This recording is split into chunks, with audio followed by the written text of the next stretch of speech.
Hi hello friends, అందరూ ఎలా ఉన్నారు? నేనైతే చాలా బాగున్నాను. మనం ఇప్పుడు అల్లం పచ్చడి చేసుకోవడానికి కావాల్సిన పదార్థాలన్నీ మీకు స్టార్టింగ్లో ఒక ఫోటో పెట్టాను కదా, దాంట్లో ఉన్నాయి.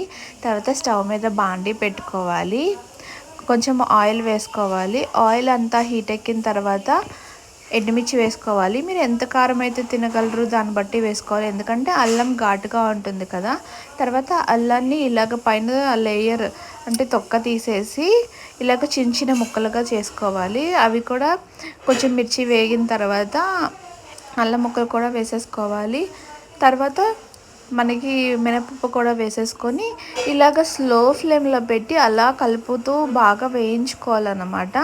అవి ఏంటంటే పచ్చివాసన పోయి ఏంటంటే బ్రౌన్ కలర్, అంటే మరీ మాడిపోయినట్టు కాదు, అలా అని అంటే బాగా వేగుతాయి కదా, ఐడియా ఉంటుంది కదా మీకు.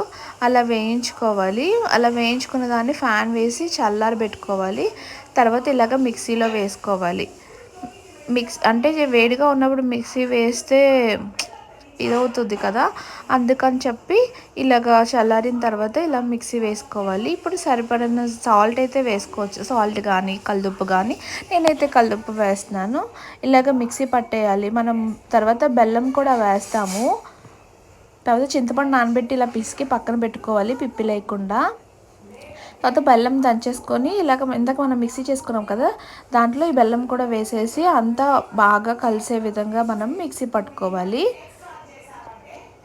చూడండి, వేసేసాను. తర్వాత ఇలాగ పొడి పొడి అంటే మీన్స్ ఇలాగ బెల్లం కూడా మొత్తం అంతా మిక్స్ అయ్యేలాగా వస్తుంది. తర్వాత ఇందాక మనం చింతపండు గుజ్జు పిప్పి లేకుండా తీసేసాం కదా, అది కూడా వేసేసి ఇలాగ మనం మిక్సీ పట్టుకోవాలి.